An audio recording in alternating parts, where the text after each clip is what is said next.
Quinta conferencia. El origen y el destino del universo. Durante la década de 1970, me había dedicado básicamente a los agujeros negros. Sin embargo, mi interés por las cuestiones sobre el origen del universo se reavivó en 1981, cuando asistí a una conferencia sobre cosmología en el Vaticano. La Iglesia Católica había cometido un lamentable error con Galileo cuando trató de imponer su ley sobre una cuestión científica declarando que el Sol giraba alrededor de la Tierra. Ahora, siglos más tarde, había decidido que sería mejor invitar a varios expertos para que le aconsejaran sobre cosmología. Al final de la conferencia se nos concedió a los participantes una audiencia con el Papa. Nos dijo que estaba bien estudiar la evolución del universo después del Big Bang, pero que no deberíamos investigar sobre el propio Big Bang porque eso era el momento de la creación, por consiguiente, la obra de Dios. Entonces me alegré de que él no conociera el tema de la charla que yo acababa de dar en la conferencia, pues no tenía ganas de compartir el destino de Galileo. Mucha simpatía por Galileo, en parte porque nací exactamente 300 años después de su muerte. El modelo del Big Bang caliente. Para explicar de qué trataba mi ponencia, describiré primero la historia del universo tal como hoy es generalmente aceptada, según lo que se conoce como el modelo del Big Bang caliente. Este supone que el universo se describe por un modelo de Friedman, que se retrotrae hasta el mismo Big Bang. En tales modelos se encuentra que a medida que el universo se expande, la temperatura de la materia y la radiación en el mismo descenderá. Puesto que la temperatura es simplemente una medida de la energía media de las partículas, este enfriamiento del universo tendrá un efecto importante sobre la materia que hay en él. A temperaturas muy altas, las partículas se moverán con tanta rapidez que pueden escapar de cualquier atracción mutua causada por fuerzas nucleares o electromagnéticas. Pero cuando se enfríen, cabe esperar que las partículas que se atraen mutuamente empiecen a agregarse. En el propio Big Bang, el universo tenía tamaño cero, y por lo tanto debía de haber sido infinitamente caliente. Pero a medida que el universo se habría ido expandiendo, la temperatura de la radiación habría decrecido. Un segundo después del Big Bang habría caído hasta unos 10,000 millones de grados. Esta es aproximadamente 1000 veces la temperatura en el centro del Sol, pero temperaturas tan altas como esta se alcanzan en explosiones de bombas H. En ese momento el universo habría contenido fundamentalmente fotones, electrones y neutrinos, y sus antipartículas, junto con algunos protones y neutrones. A medida que el universo seguía expandiéndose y la temperatura caía, el ritmo al que se producían pares electrón-positrón en las colisiones habría caído por debajo del ritmo al que se destruían por aniquilación. Así, la mayoría de los electrones y los antielectrones se habrían aniquilado mutuamente para producir más fotones, dejando detrás solo unos pocos electrones. Aproximadamente 100 segundos después del Big Bang, la temperatura habría caído hasta 1000 millones de grados, la temperatura en el interior de las estrellas más calientes. A esta temperatura, protones y neutrones ya no tendrían energía suficiente para escapar de la atracción de la fuerza nuclear fuerte. Empezarían a combinarse para formar núcleos de átomos de deuterio, o hidrógeno pesado, que contienen un protón y un neutrón. Los núcleos de deuterio se combinarían entonces con más protones y neutrones para formar núcleos de helio, que contienen 2 protones y 2 neutrones. Habría también pequeñas cantidades de un par de elementos más pesados, litio y berilio. Se puede calcular que en el modelo del Big Bang caliente aproximadamente una cuarta parte de los protones y los neutrones se habrían convertido en núcleos de helio, junto con una pequeña cantidad de hidrógeno pesado y otros elementos. Los neutrones restantes se habrían desintegrado en protones, que son los núcleos de átomos de hidrógeno ordinario. Estas predicciones están en gran consonancia con lo que se observa. El modelo del Big Bang caliente predice también que deberíamos poder observar la radiación residual de las tempranas etapas calientes. Sin embargo, su temperatura se habría reducido a unos pocos grados sobre el cero absoluto por la expansión del universo. Esta es la explicación del fondo de radiación de microondas descubierto por Penzias y Wilson en 1965. Por eso tenemos plena confianza en que poseemos la imagen correcta, al menos hasta aproximadamente un segundo después del Big Bang. Tan solo unas pocas horas después del Big Bang, la producción de helio y otros elementos se habría detenido. Y después de eso, durante el siguiente millón de años aproximadamente, el universo habría seguido expandiéndose, sin que sucediera mucho más. Por último, una vez que la temperatura hubiera caído a unos pocos miles de grados, los electrones y los núcleos ya no habrían tenido energía suficiente para superar la atracción electromagnética entre ellos. Entonces habrían empezado a combinarse para formar átomos. El universo en conjunto habría seguido expandiéndose y enfriándose. Sin embargo, en regiones que fueran ligeramente más densas que la media, la expansión habría sido frenada por la atracción gravitatoria extra. Con el tiempo, esto detendría la expansión en algunas regiones y haría que empezaran a colapsar de nuevo. Mientras estaban colapsando, la atracción gravitatoria de la materia fuera de dichas regiones haría que empezaran a rotar ligeramente. A medida que la región que colapsaba se hiciera más pequeña, rotaría con más velocidad, de la misma forma que los patinadores que giran sobre el hielo lo hacen con más rapidez cuando encogen sus brazos. Finalmente, cuando la región llegara a ser lo bastante pequeña, giraría lo suficientemente rápido para equilibrar la atracción de la gravedad. De este modo, nacieron galaxias rotatorias de tipo disco. Con el paso del tiempo, el gas en las galaxias se rompería en nubes más pequeñas que colapsarían bajo su propia gravedad. Conforme éstas se contrajeran, la temperatura del gas aumentaría hasta que se hiciera suficientemente caliente para iniciar reacciones nucleares. Estas transformarían el hidrógeno en más helio, y el calor cedido elevaría la presión, y con ello detendría la contracción posterior de las nubes. Permanecerían en ese estado durante mucho tiempo como estrellas similares a nuestro Sol, quemando hidrógeno para dar helio e irradiando la energía como calor y luz. Las estrellas más masivas tendrían que estar más calientes para contrarrestar su mayor atracción gravitatoria. Esto haría que las reacciones de fusión nuclear procedieran con tanta rapidez que agotarían su hidrógeno en tan solo 100 millones de años. Luego se contraerían ligeramente, y conforme se calentaran más, empezarían a convertir helio en elementos más pesados como carbono u oxígeno. Esto, no obstante, no liberaría mucha más energía, de modo que se produciría una crisis, como he descrito en mi conferencia sobre los agujeros negros. Lo que sucede a continuación no está del todo claro, pero parece probable que las regiones centrales de la estrella colapsarían hasta un estado muy denso, como una estrella de neutrones o un agujero negro. Las regiones exteriores de la estrella podrían salir despedidas en una tremenda explosión llamada una supernova, que superaría en brillo a todas las demás estrellas de la galaxia. Algunos de los elementos más pesados producidos cerca del final de la vida de la estrella serían expelidos para añadirse al gas de la galaxia. Proporcionarían parte de la materia prima para la siguiente generación de estrellas. Nuestro propio Sol contiene aproximadamente un 2% de estos elementos más pesados porque es una estrella de segunda o tercera generación.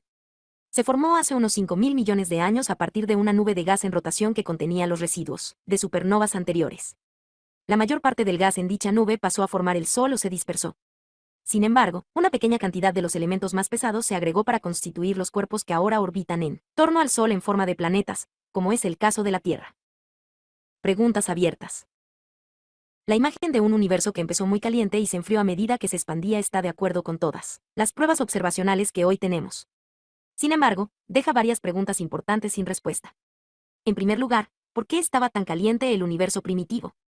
En segundo lugar, ¿por qué es el universo tan uniforme a gran escala? ¿Por qué parece igual en todos los puntos del espacio y en todas las direcciones? En tercer lugar, ¿por qué el universo empezó tan cerca de la velocidad de expansión crítica para no volver a colapsar? Si la velocidad de expansión un segundo después del Big Bang hubiera sido menor siquiera en una parte en 100,000 billones, el universo habría vuelto a colapsar antes de que hubiese alcanzado su tamaño actual. Por el contrario, si la velocidad de expansión un segundo después hubiera sido mayor en la misma cantidad, el universo se habría expandido tanto que ahora estaría prácticamente vacío. En cuarto lugar, pese al hecho de que el universo es tan uniforme y homogéneo a gran escala, contiene grumos locales tales como estrellas y galaxias. Se cree que éstas se han desarrollado a partir de pequeñas diferencias en la densidad del universo primitivo de una región a otra. ¿Cuál era el origen de estas fluctuaciones de densidad? La teoría de la relatividad general, por sí sola, no puede explicar estos aspectos ni responder a estas preguntas. La razón es que predice que el universo empezó con densidad infinita en la singularidad del Big Bang. En la singularidad, la relatividad general y todas las demás leyes de la física dejan de ser válidas. No se puede predecir lo que vaya a salir de la singularidad. Como he explicado antes, esto significa que se podría prescindir perfectamente de todos los sucesos anteriores al Big Bang porque no pueden tener ningún efecto sobre lo que observamos. El espacio-tiempo tendría una frontera, un comienzo en el Big Bang. ¿Por qué el universo debería haber empezado en el Big Bang de la manera precisa que ha llevado al estado que observamos hoy? ¿Por qué es el universo tan uniforme y se está expandiendo precisamente a la velocidad crítica para no volver a colapsar? Nos sentiríamos más felices si pudiéramos demostrar que un universo como el que hoy observamos podría haber evolucionado a partir de un gran número de diferentes configuraciones iniciales. Si es así, un universo que se desarrollase a partir de algún tipo de condiciones iniciales aleatorias debería contener varias regiones similares a la que observamos. Podría haber también regiones que fueran muy diferentes.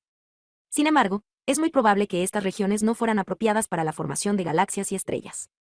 Estas son prerequisitos esenciales para el desarrollo de vida inteligente, al menos tal como la conocemos nosotros. Así pues, estas regiones no contendrían ningún ser que pudiera observar que eran muy diferentes. Cuando consideramos la cosmología, tenemos que tener en cuenta el principio de selección según el cual vivimos en una región del universo que es adecuada para la vida inteligente. Esta consideración bastante obvia y elemental es denominada a veces el principio antrópico.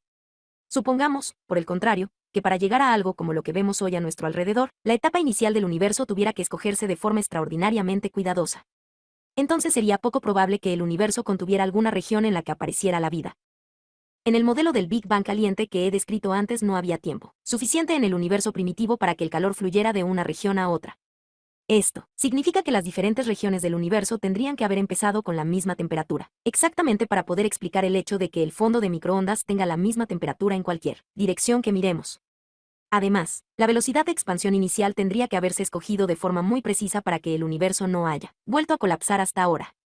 Y esto significa que, si el modelo del Big Bang caliente fuera correcto hasta el comienzo del tiempo, el estado inicial del universo debería haberse escogido con gran meticulosidad. Sería muy difícil explicar por qué el universo debería haber empezado precisamente de esta manera, salvo como el acto de un dios que pretendiera crear seres como nosotros. El modelo inflacionario.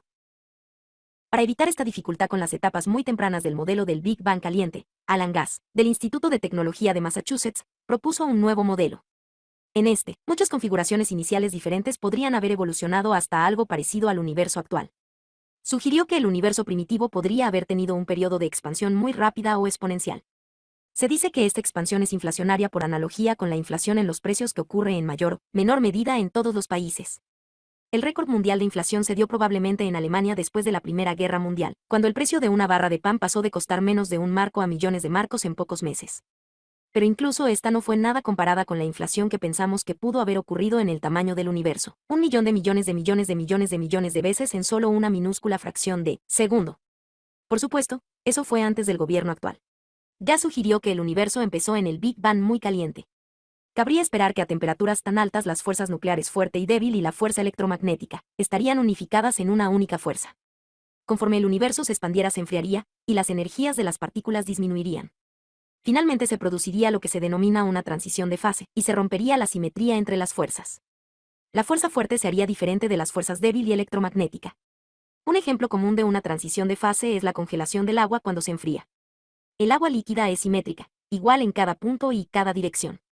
Sin embargo, cuando se forman cristales de hielo, estos tienen posiciones definidas y están alineados en alguna dirección. Esto rompe la simetría del agua. En el caso del agua, si se es cuidadoso, es posible sobreenfriarla. Es decir, se puede reducir la temperatura por debajo del punto de congelación, 0 grados centígrados, sin que se forme hielo. Guth sugirió que el universo podría comportarse de un modo similar.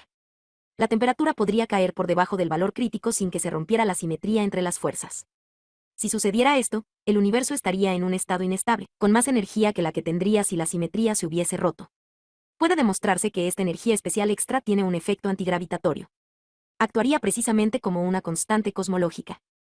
Einstein introdujo la constante cosmológica en la relatividad general cuando estaba tratando de construir un modelo estático del universo. Sin embargo, en este caso, el universo ya estaría expandiéndose. El efecto repulsivo de esta constante cosmológica habría hecho así que el universo se expandiera a un ritmo cada vez mayor.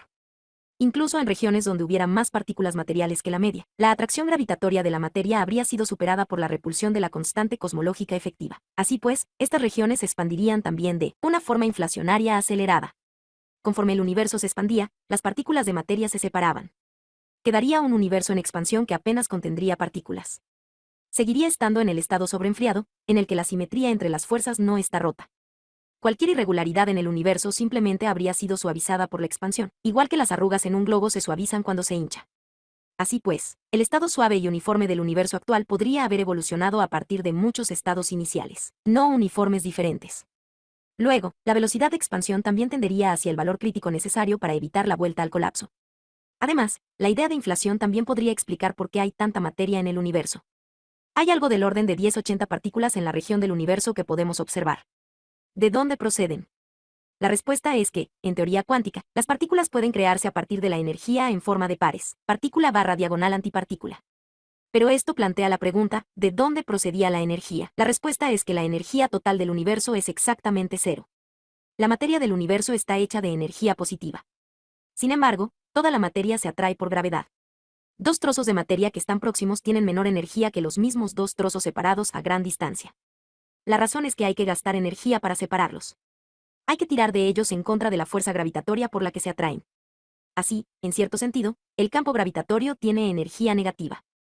En el caso del universo en conjunto se puede demostrar que esta energía gravitatoria negativa cancela exactamente la energía positiva de la materia. Por lo tanto, la energía total del universo es cero. Ahora bien, el doble de cero es también cero.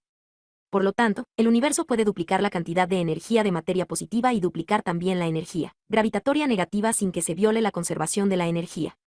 Esto no sucede en la expansión normal del universo, en la que la densidad de energía de materia disminuye a medida que el universo se hace más grande. Sí sucede, sin embargo, en la expansión inflacionaria, porque la densidad de energía del estado sobreenfriado permanece constante mientras el universo se expande. Cuando el universo duplica su tamaño, tanto la energía de materia positiva como la energía gravitatoria negativa se duplican, de modo que la energía total sigue siendo cero. Durante la fase inflacionaria, el universo aumenta su tamaño en una cantidad muy grande. De este modo, la cantidad total de energía disponible para hacer partículas se hace muy grande. Como comentaba Gas, se dice que nada sale gratis. Pero el universo es la gratuidad definitiva. El final de la inflación. Actualmente el universo no se está expandiendo de manera inflacionaria. Por lo tanto, tuvo que haber algún mecanismo que eliminara la muy alta constante cosmológica efectiva. Esto cambiaría la velocidad de expansión, que pasaría de ser acelerada a ser frenada por la gravedad, como la que tenemos hoy. A medida que el universo se expandiera y enfriara, cabría esperar que, con el tiempo, la simetría entre las fuerzas se rompiera, de la misma forma que el agua sobreenfriada siempre acaba por congelarse. La energía extra del estado de simetría intacta sería entonces liberada y recalentaría el universo. Luego el universo seguiría expandiéndose y enfriándose, igual que en el modelo del Big Bang caliente. Sin embargo, ahora habría una explicación de por qué el universo se estaba expandiendo exactamente a la velocidad crítica y por qué diferentes regiones tenían la misma temperatura. En la propuesta original de Gas se suponía que la transición a la simetría rota se producía de forma repentina, muy parecida a cómo aparecen cristales de hielo en el agua muy fría. La idea era que se habían formado burbujas de la nueva fase de simetría rota en la fase vieja, como burbujas de vapor rodeadas por agua hirviendo. Se suponía que las burbujas se expandían y fusionaban unas con otras hasta que el universo entero estaba en la nueva fase. El problema, como varios colegas y yo apuntamos, era que el universo se estaba expandiendo tan rápidamente que las burbujas se estarían alejando unas de otras, con demasiada rapidez para unirse. El universo quedaría en un estado nada uniforme, con regiones en las que habría simetría entre las diferentes fuerzas. Semejante modelo del universo no correspondería a lo que vemos. En octubre de 1981 fui a Moscú a una conferencia sobre gravedad cuántica. Después de la conferencia impartí un seminario sobre el modelo inflacionario y sus problemas en el Instituto Astronómico Sternberg. Entre la audiencia había un joven ruso, Andrei Linde, que dijo que el problema de que las burbujas no se unieran podía evitarse si éstas fueran muy grandes. En este caso, nuestra región del universo podría estar contenida dentro de una única burbuja. Para que esto funcione, el cambio de simetría intacta a simetría rota debería producirse muy lentamente dentro de la burbuja, pero resulta perfectamente posible según las teorías de la gran unificación. La idea de Linde de una ruptura de simetría lenta era muy buena, si bien señalé que sus burbujas tendrían que haber sido mayores que el tamaño del universo en esa época. Demostré que la simetría se habría roto en todos los lugares al mismo tiempo, y no solo dentro de las burbujas. Esto llevaría a un universo uniforme, como el que observamos. El modelo de ruptura lenta de simetría era un buen intento para explicar por qué el universo es como es. Sin embargo, varios colegas y yo demostramos que predecía variaciones en la radiación del fondo de microondas mucho mayores que las observadas. Además, trabajos posteriores arrojaron dudas sobre si habría habido el tipo correcto de transición de fase en el universo primitivo. Un modelo mejor, llamado el modelo inflacionario caótico, fue introducido por Linde en 1983. Este no, depende de transiciones de fase y puede darnos el tamaño correcto de las variaciones del fondo de microondas. El modelo inflacionario demostraba que el estado actual del universo podría haber aparecido a partir de un gran número de configuraciones iniciales diferentes. Sin embargo, no puede darse el caso de que cualquier configuración inicial tuviera que llevar a un universo como el que observamos, así que ni siquiera el modelo inflacionario nos dice por qué la configuración inicial era tal que fuera a producir lo que observamos. ¿Debíamos volver al principio antrópico en busca de una explicación? ¿Era todo simplemente una coincidencia fortuita? Sin duda parecería una salida desesperada, una negación de todas nuestras esperanzas de entender el orden subyacente del universo. Gravedad cuántica. Para predecir cómo debería haber empezado el universo se necesitan leyes que sean válidas en el comienzo del tiempo. Si la teoría clásica de la relatividad general era correcta, el teorema de singularidad probaba que el comienzo del tiempo habría sido un punto de densidad y curvatura infinitas. Todas las leyes de la ciencia conocidas dejarían de ser válidas en ese punto.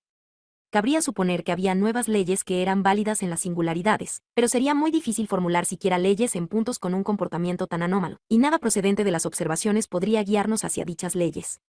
Sin embargo, lo que realmente indican los teoremas de singularidad es que el campo gravitatorio se hace tan intenso que los efectos gravitatorios cuánticos cobran importancia. La teoría clásica ya no es una buena descripción del universo. Por eso hay que utilizar una teoría cuántica de la gravedad, para discutir las etapas más tempranas del universo. Como veremos, es posible en la teoría cuántica que las leyes ordinarias de la ciencia sean válidas en todo lugar, incluso en el comienzo del tiempo. No es necesario postular nuevas leyes para las singularidades, porque no hay necesidad de singularidades en la teoría cuántica. Aún no tenemos una teoría completa y consistente que combine mecánica cuántica y gravedad. Sin embargo, estamos completamente seguros de algunas características que debería poseer semejante teoría unificada. Una es que debería incorporar la propuesta de Feynman de formular la teoría cuántica en forma de una suma sobre historias. En esta aproximación, una partícula que va de A a B no tiene una única historia como la tendría en una teoría clásica. En su lugar, se supone que sigue toda trayectoria posible en el espacio-tiempo. Con cada una de estas historias hay asociado un par de números, uno que representa el tamaño de una onda y otro que representa su posición en el ciclo, su fase. La probabilidad de que la partícula pase, digamos, por un punto particular se encuentra sumando las ondas asociadas con cada historia posible que pasa por dicho punto. Sin embargo, cuando tratamos de realizar estas sumas tropezamos con graves problemas técnicos. La única forma de sortearlos es la siguiente receta peculiar. Hay que sumar las ondas para historias de partícula que no están en el tiempo real que ustedes y yo experimentamos, sino que tienen lugar en un tiempo imaginario. Un tiempo imaginario puede sonar a ciencia ficción, pero de hecho es un concepto matemático bien definido. Para evitar las dificultades técnicas con la suma sobre historias de Feynman hay que utilizar un tiempo imaginario. Esto tiene un efecto interesante sobre el espacio-tiempo. La distinción entre tiempo y espacio desaparece por completo. De un espacio-tiempo en el que los sucesos tienen valores imaginarios de la coordenada temporal se dice que es euclídeo porque la métrica es definida positiva. En un espacio-tiempo euclídeo no hay diferencia entre la dirección temporal y las direcciones espaciales. Por el contrario, en el espacio-tiempo real, en el que los sucesos están etiquetados por valores reales de la coordenada temporal, es fácil ver la diferencia. La dirección temporal está dentro del cono de luz, y las direcciones espaciales yacen fuera. Se puede considerar la utilización de un tiempo imaginario como un mero artificio o truco matemático para calcular respuestas acerca del espacio-tiempo real. Sin embargo, quizás sea mucho más que eso. Tal vez el espacio-tiempo euclídeo es el concepto fundamental y lo que consideramos espacio-tiempo real es tan solo obra de nuestra imaginación. Cuando aplicamos la suma sobre historias de Feynman al universo, el análogo de la historia de una partícula es ahora un espacio-tiempo completo curvo que representa la historia de todo el universo. Por las razones técnicas antes mencionadas, hay que tomar estos espacio-tiempos curvos como euclídeos. Es decir, el tiempo es imaginario e indistinguible de las direcciones en el espacio. Para calcular la probabilidad de encontrar un espacio-tiempo real con cierta propiedad se suman las ondas, asociadas con todas las historias en el tiempo imaginario que tienen dicha propiedad. Entonces, se puede calcular cuál sería la historia probable del universo en el tiempo real. La condición de ausencia de frontera. En la teoría clásica de la gravedad, que se basa en un espacio-tiempo real, el universo solo puede comportarse de dos maneras. O bien ha existido durante un tiempo infinito, o bien ha tenido una singularidad en un tiempo finito en el pasado. De hecho, los teoremas de singularidad muestran que debe ocurrir la segunda posibilidad. En la teoría cuántica de la gravedad, por el contrario, surge una tercera posibilidad. Puesto que se utilizan espacio-tiempos euclídeos, en los que la dirección temporal está en pie de igualdad con las direcciones espaciales, es posible que el espacio-tiempo sea finito en extensión y pese a todo no tenga singularidades que formen una frontera o borde. El espacio-tiempo sería como la superficie de la Tierra, solo que con dos dimensiones más. La superficie de la Tierra es finita en extensión, pero no tiene ninguna frontera o borde. Si uno navega hacia la puesta de sol, no caerá por un precipicio ni tropezará con una singularidad. Lo sé porque he dado la vuelta al mundo. Si los espacio-tiempos euclídeos se remontaran directamente hasta un tiempo imaginario infinito, por el contrario, empezaran en una singularidad, tendríamos el mismo problema que en la teoría clásica para especificar el estado inicial del universo. Dios puede saber cómo empezó el universo, pero nosotros no podemos dar ninguna razón concreta para pensar que empezó de una manera antes que de otra. Por el contrario, la teoría cuántica de la gravedad ha abierto una nueva posibilidad. En esta, no habría ninguna frontera para el espacio-tiempo.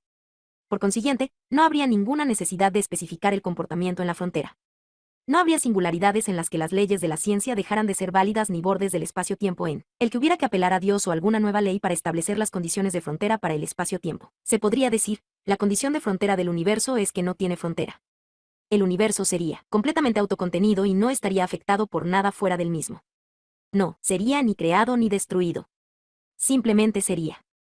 Fue en la conferencia en el Vaticano donde propuse por primera vez la sugerencia de que quizá tiempo y espacio formaban juntos una superficie que era de tamaño finito pero no tenía ninguna frontera o borde. No obstante, mi artículo era bastante matemático, de modo que sus implicaciones para el papel de Dios en la creación del universo no fueron advertidas en ese momento, ni siquiera yo las advertí. En el momento de la conferencia del Vaticano no sabía cómo utilizar una idea de ausencia de frontera para hacer predicciones sobre el universo.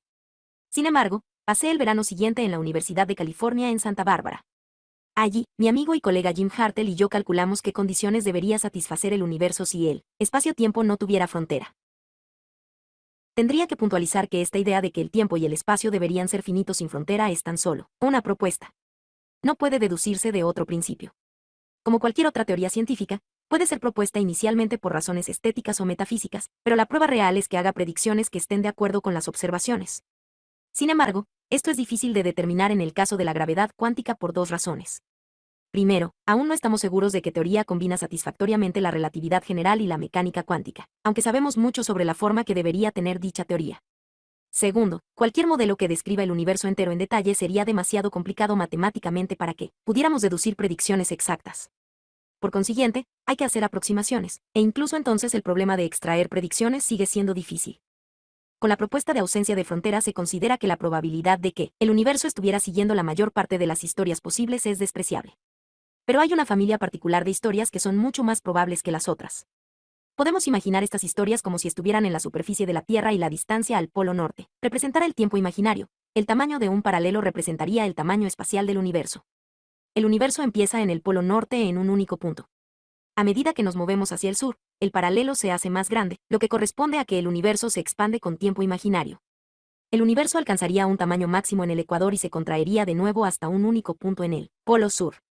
Incluso si el universo tuviera un tamaño cero en los polos norte y sur, estos puntos no serían más singulares de lo que lo son los polos norte y sur en la Tierra. Las leyes de la ciencia serían válidas en el comienzo del universo, igual que lo son en los polos norte y sur de la Tierra. La historia del universo en el tiempo real sería, sin embargo, muy diferente. Parecería empezar en un tamaño mínimo, igual al tamaño máximo de la historia en el tiempo imaginario. El universo se expandiría entonces en el tiempo real como hace en el modelo inflacionario. Sin embargo, ahora no habría que suponer que el universo se creó de algún modo en el tipo de estado correcto. El universo se expandiría hasta un tamaño muy grande, pero finalmente colapsaría de nuevo en lo que parece una singularidad en el tiempo real. Así, en cierto sentido, seguimos estando condenados al fracaso, incluso si nos mantenemos lejos de los agujeros negros. Solo si pudiéramos representar el universo en términos de tiempo imaginario, no habría singularidades. Los teoremas de singularidad de la relatividad general clásica demostraban que el universo debe tener un comienzo, y que este comienzo debe describirse en términos de teoría cuántica.